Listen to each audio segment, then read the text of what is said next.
was een tijd waarin ik niet precies wist wie ik was. Ik was op zoek naar mijn persoonlijke roeping en bestemming. Het doel van mijn bestaan.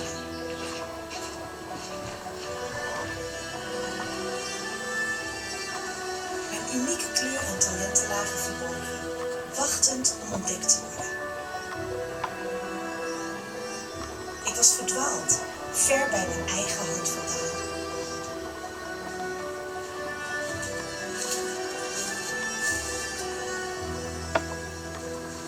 Totdat hij sprak.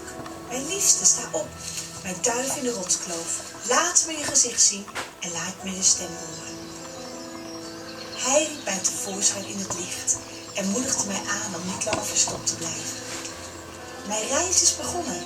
Nu is het mijn tijd om op te staan en zichtbaar te worden. Om werkelijk te worden wie ik ben. Verandering, vernieuwing. Van binnenuit tot groei en bloei komen. Mij niet langer laten leiden door angst, maar die ene stap te durven nemen.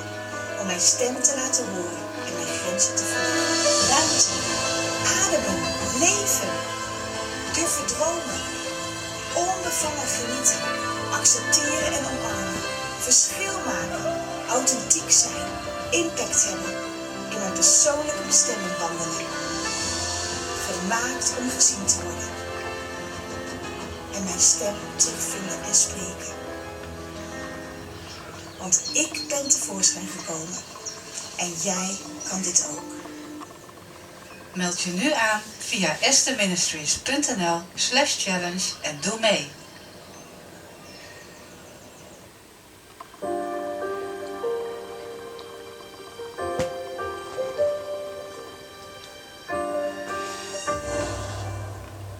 Abortus mag tot 24 weken zwangerschap. Ongelooflijk, hè? Roept de nieuwe regering op om de abortusgrens te verlagen.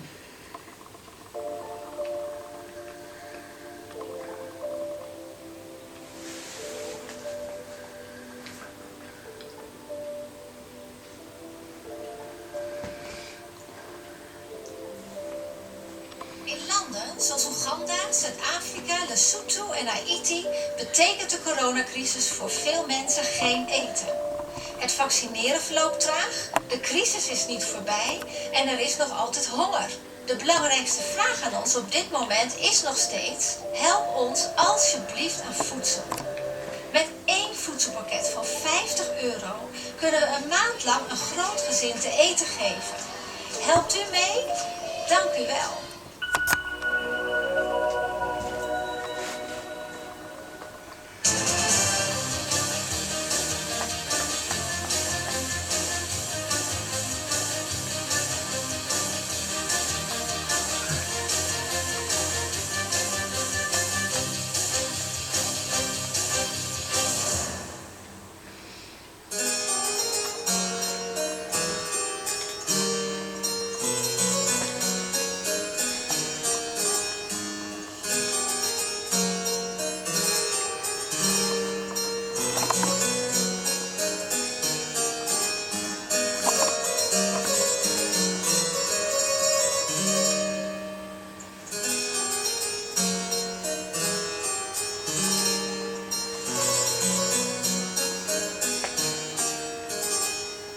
Was u ook zo enthousiast als ik toen ik voor het eerst dit programma zag? We gaan nu weer het volgende programma draaien. De Bijbel is namelijk het meest betrouwbare boek dat bestaat. Daar kan ik ook uren over vertellen, want er bestaan geen manuscripten die zo betrouwbaar zijn dan de Bijbel door de eeuwen heen. Dus ook tot op vandaag aan de dag. En daarom hebben we ook deze site, www.woonbijbel.nl. En al die programma's zenden we ook uit op brinktv.com. U kunt ze elk moment kunt u ze zien. Dus als u deze gezien hebt en de vorige niet, dan kijk je even op brinktv.com. Kunt u ze allemaal weer zien. En woonbijbel.nl wil dus zeggen dat ga nou toch eens een keer in die Bijbel wonen. Want ik blijf zeggen, je leest de Bijbel niet, maar de Bijbel leest jou. Als de Bijbel, en heel veel mensen twijfelen daaraan natuurlijk, maar als de Bijbel het woord van God is, de openbaring van God, dan leest die Bijbel jou. En als die Bijbel jou leest, moet je heel voorzichtig zijn, Want dan zijn er miljoenen mensen door de eeuwen heen die hebben dat woord in hun hart laten zakken en zijn, noemen ze dat, tot geloof gekomen, maar hebben een geweldige kijk gekregen op het leven wat ze nu leven en ook het eeuwige leven. Nou, wie zou dat nog willen missen? Maar luister maar niet meer naar mij, ga nu het programma maar kijken en ik ben ervan overtuigd dat je ervan zult genieten.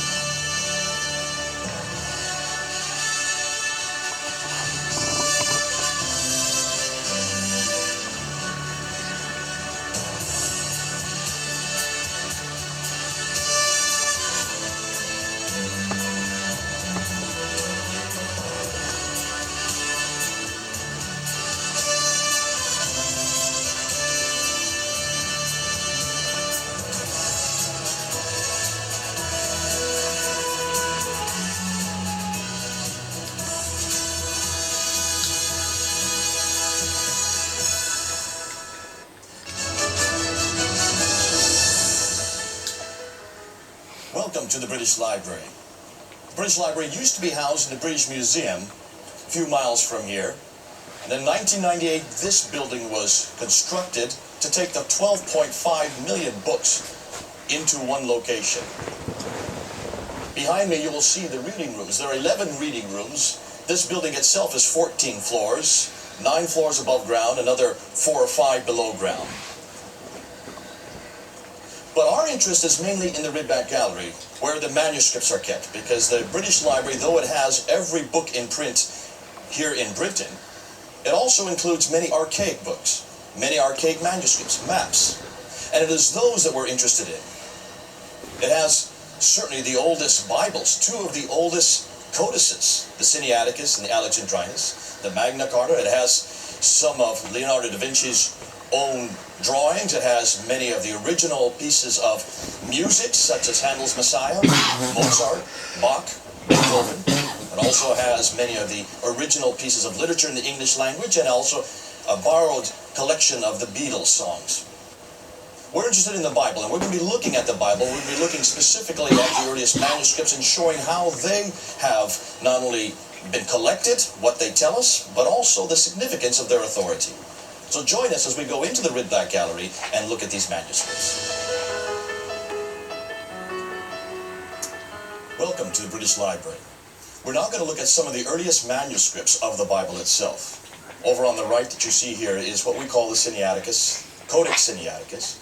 This is the codex that was discovered by Tischendorf when he was traveling there in Sinai. He came to St. Catherine's Monastery in around the 1850s, 1860s, and after about the third trip that he was there, he noticed this manuscript, which includes most of the Old Testament and all of the New Testament. When he saw it, he realized it was very important because it had that uncial script, the uncial Greek script. He asked if he could take it with him. He was under the authority of the Tsar of Russia at that time. He took it back to St. Petersburg in Russia, and they were able to date it to around 330 to 350, that is the mid-4th century. They paid the St. Catherine's Monastery about 9,000 rubles at the time.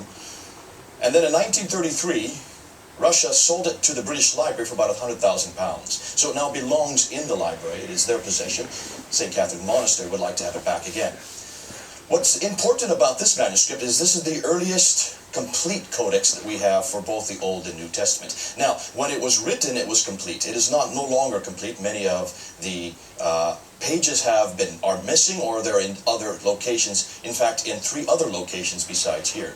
In Leipzig, also in Russia, and also in St. Catherine's Monastery. There are 2-3 folios still existing at that place. What is also important is this is dated to about the same time as the Codex Vaticanus, which is the other great metropolitan codex that is in the Vatican in Rome. If you come over here, you'll find another manuscript. This is the Codex Alexandrinus. Codex Alexandrinus is a 5th century document. It includes all the Old and New Testament. It also has that uncial Greek script. Because of that, it is very important, along with the Sinaiticus, because these are two of the three oldest codices in existence of the complete Bible. Obviously, they are not complete at this time. Back on the Sinaiticus, there are two other books that have been included at the very end. The Shepherd of Hermes and also the Epistle of Barnabas, not to be confused with the Gospel of Barnabas, which we'll talk about later. The Epistle of Barnabas and the Shepherd of Hermes are considered to be authoritative writings, though they are not part of the canon. Now that's important, and we will discuss that later on, so that people don't get confused as to why these books are there.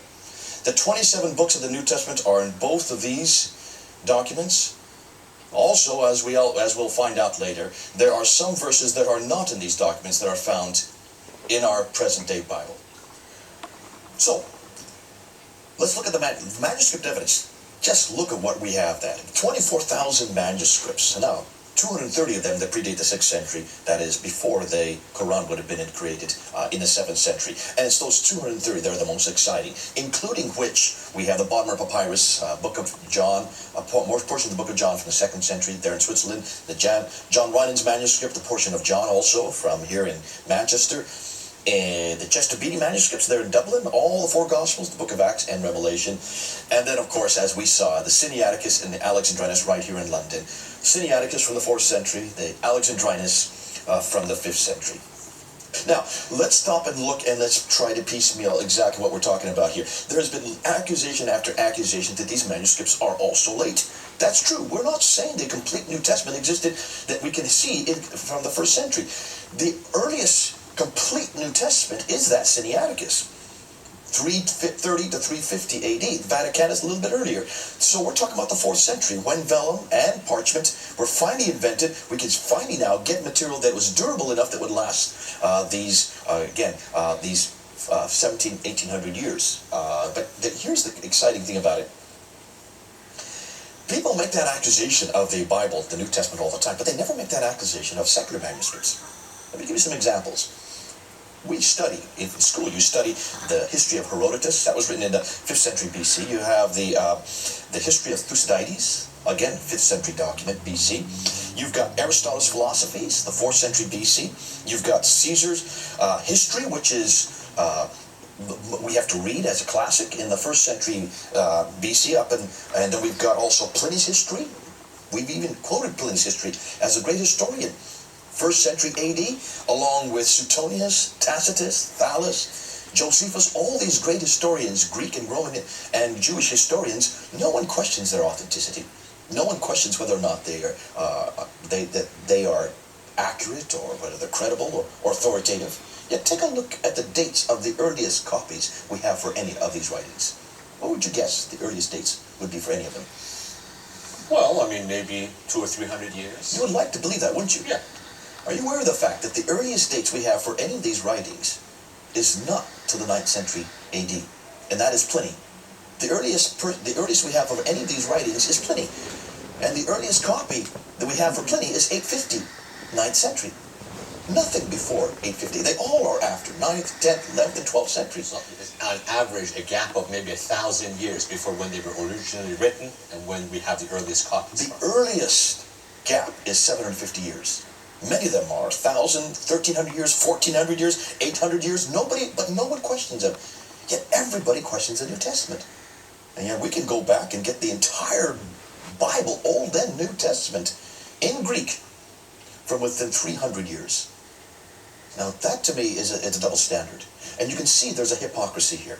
And it's fascinating that people haven't questioned this. There is no piece of literature, secular or sacred, can make the claim that the New Testament can concerning its antiquities and concerning its authority. But I'm not going to just quibble with the manuscript. There's other things we can look at. Should we go to the other things? But before you get into other things, let me make a comment to the people who are watching us here.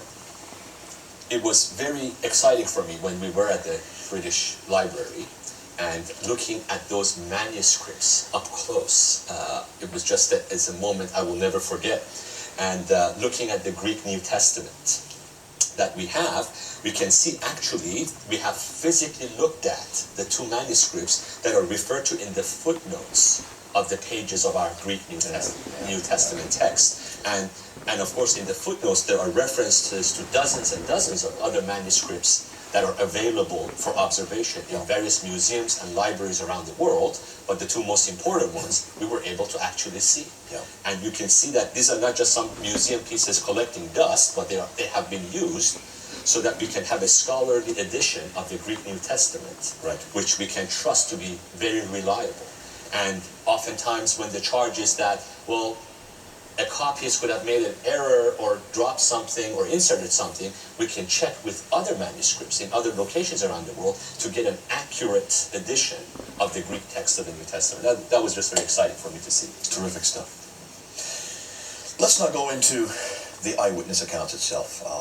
There's an internal evidence that's also apparent when you look at the gospel accounts.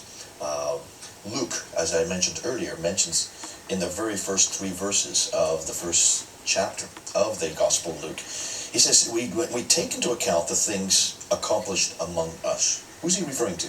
Not himself, because he wasn't there for any of it. He's talking about the disciples.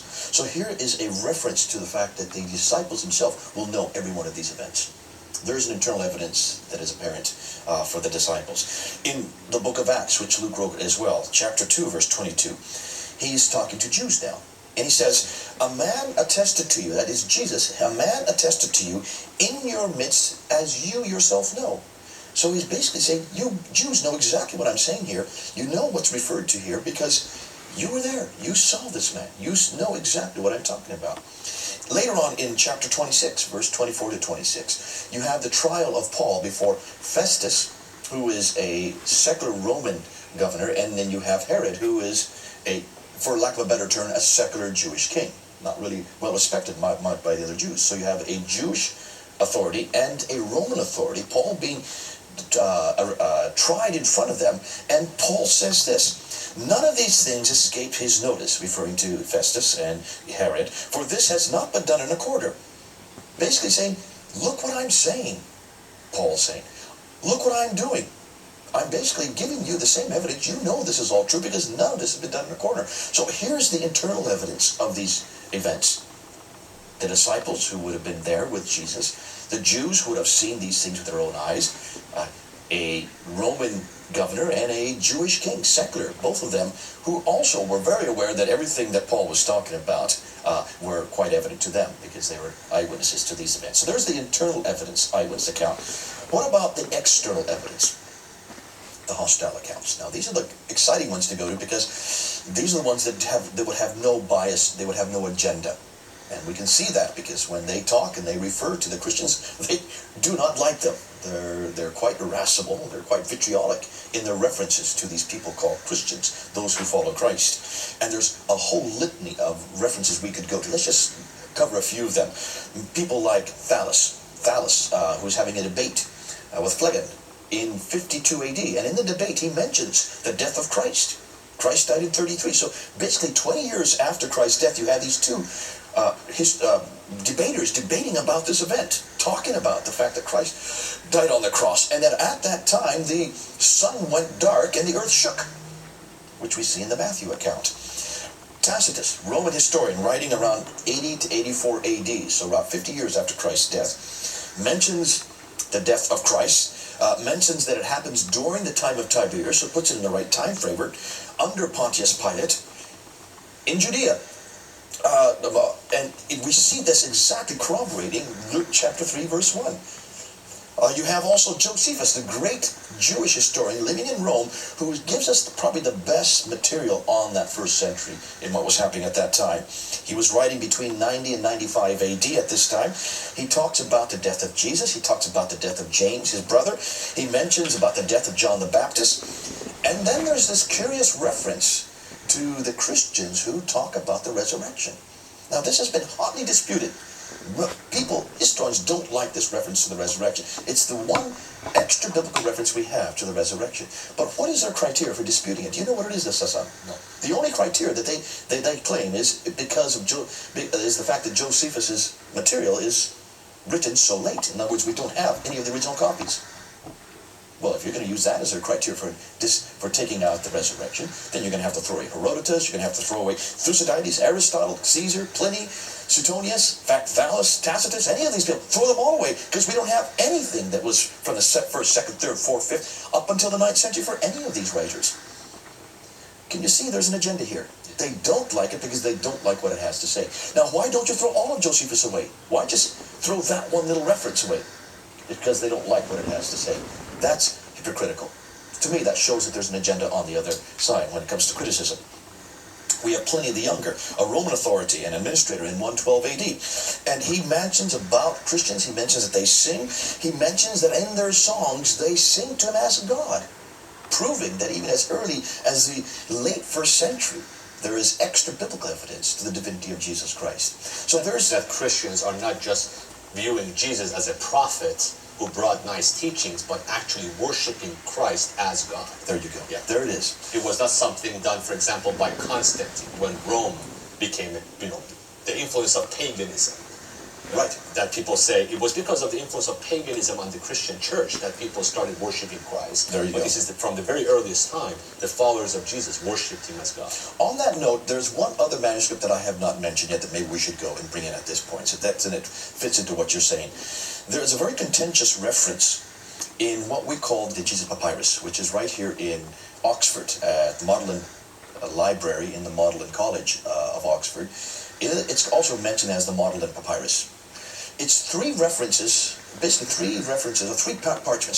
parchments, small pieces of parchment written on both sides that comes from Matthew chapter 26. And when you read it, you will see that it says, Ie Kyrios, Jesus is Lord in Greek.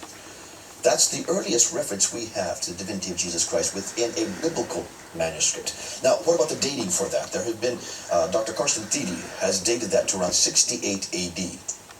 If that is so, that's within 30 years of Christ's death, you have the first reference to the divinity of Jesus Christ in a manuscript that we can look at today. That has been hotly disputed as to whether that date is correct. Some more recent scholars would like to claim that those parchments are probably dated to the 2nd century. Nonetheless, it corroborates what we see right here with Pliny the Younger. Pliny the Younger, who is not a Christian, who's an extra-biblical source, claiming the divinity of Christ, alongside the same thing that we find in the Jesus manuscript of the Papyrus from Magdalen College. Let's now move in to the translations. One of the claims that certainly Muslims have made is that we have corrupted our Bible sometime either before or after, or around the 7th century, or certainly after the 7th century. If this is the case, then, if it's been corrupted after the 7th century, how many translations do we have? Well, we have about 15,000 manuscripts today that have translations in 11 different languages. We have Latin. There are about 10,000 manuscripts in Latin from 150 AD on, from the 2nd century on. We've got about 350 manuscripts in Syriac from the 2nd century on. We have about 100 manuscripts in the Coptic language used in Egypt from the 3rd and 4th century on. We've got about 2,500 in Armenian from 400 on, AD on. We have about 6 manuscripts in Gothic from the 4th century on. We have a good 4,000 manuscripts in Georgian and Slavic from the 5th century on. We have a good 2,000 in Ethiopic from the 6th century on. About a whole litany of those in Nubian from the 6th century on. All of these were written before the Quran even came to existence, before the 7th century. Then others that we have on top of that, we have Arabic. We have 75 in the Arabic language. We have 2 from the Persian language. We have another one in the Frankish language. If you stop and look at this, 11 different languages, over 15,000 manuscripts, if you add them all up together. If we had wanted to change them before the 7th century, or after the 7th century, as Muslims claim, we have to go back to every one of those 15,000 translations in all 11 languages, change every one of them without anybody knowing about it, no one complaining about it, and not being able to come up with one reference for it. Can you see the enormity of the tax they're claiming? Yeah, I mean, basically, Christianity from the very beginning was a missionary movement. Absolutely. As Christians spread around the world, they translated the gospel because they wanted the people to know the message of the love of Christ. Absolutely. And so we have evidence of this Bible, originally written in Greek, translated into all these languages. And we have manuscript evidences for that. Now, but before you on, what does that tell you, Sasan, about the universality of the gospel message? Yeah, that it applies to all people of all times. It was made for everybody. It was basically saying, here is what Christ said. This is what Christ did. It is a manuscript that can be translated into every other language. This is an accusation that Muslims make to me all the time. You cannot understand the Quran unless you read it in the Arabic. I get this all the time. You will never really understand the Quran unless you read it in the original Arabic. It cannot be translated. Therefore, if it's in any other language, that's not the Quran. We never make that claim about the Bible. The Bible can be translated into every language, which seems to suggest to me that really the Bible is the universal revelation. God wants to speak to us in our own language. God comes this way. He reveals himself, yes, in Greek, and also in Hebrew and in Aramaic, but he's very interested that everybody understand it in every language. I would be the last to say that you cannot understand the Word of God in English. Certainly you can understand it in English or Arabic or Persian. Now, besides the translations, we also have the lectionaries. In the 6th century, the church would take Scripture and they would lift it right out of the New Testament, and they would refer to it, but they would also speak it in liturgy, in the church services on Sunday mornings. Like the hymn books that we have today. It'd be liturgy that would repeat it every Sunday. And it's these lectionaries that we have available to us today, written in the 6th century, so for 100 years, a little over 100 years before the Quran was written. And there's 2,135 of these lectionaries that we can look at, and they exactly corroborate the New Testament account that we have. So you've got the lectionaries that give another evidence, but I'm leaving the best to last. What's the best? Now, you know what I'm getting at, Sasan, because this is the stuff that gets me excited. And these are the early church fathers' quotations. Now, let's give some background as to why these are important. Almost immediately in the early church, whenever the gospel accounts were written, whenever the letters were written, whenever the 27 books, canonical books, were used, there were sectarian groups that rose up. And that happens in every religion. Islam has them as well. Every faith has groups that don't like what the Orthodox scriptures are saying, and they would like to create their own scriptures. And these all started to appear in the 2nd century. And one of the reasons why we know they're not authoritative is they're written so late. But nonetheless, when they started to appear, the early church fathers, the fathers of the church, these are the leaders of the church. They weren't pastors like we have today, or we didn't have popes back then. These were the ones who were the responsible men, like the imams of the church, would take it upon themselves to dispute them immediately. And the best way that they would dispute them is basically just write scripture. They would take references right out of the Bible and write against them. Say, here's what the Gnostic writers are saying, or here's what the Docetic writers are saying, or here's what the monarchic writers are saying, or the Nestorian writers are saying. But here's what the scriptures say. And all you need to do is look between the two. Look and see which is authoritative. This is the authoritative account. Christ did die on the cross. Here is a Gnostic writing. That couldn't have been God. God does not come in bodily form. And so therefore, just by putting those references, you just read what the authoritative verses are versus the heretical verses. Now, the great thing about that, without realizing how valuable this would be, they left a record of the New Testament text by doing that.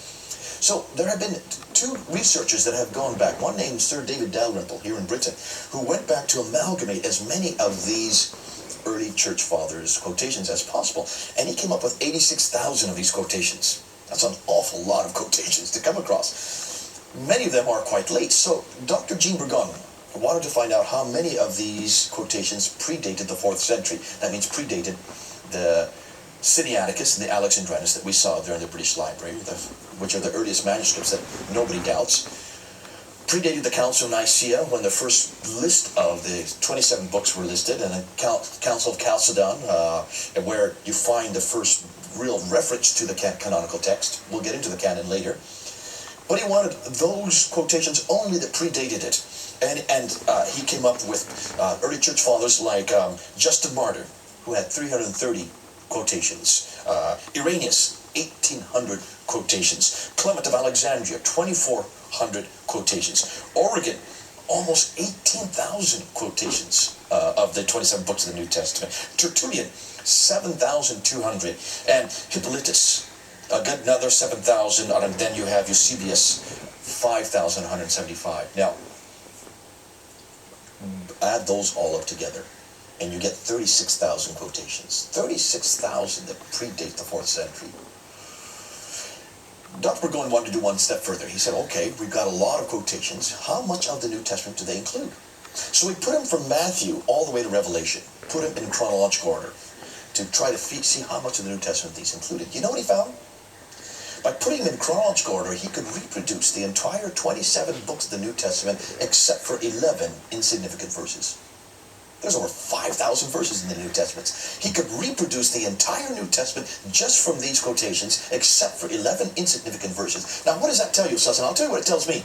That means we can throw away the 24,000 manuscripts. We don't need them. You can throw away the 15,000 translations. We don't need them. Throw away the 2,135 lectionaries. We don't need any of the hostile witnesses. We don't need any of the internal witnesses. Just go to the early church fathers' quotations. Just look at them from before the 4th century, and you can reproduce all 27 books of the New Testament. 300 years before the Quran even came to existence.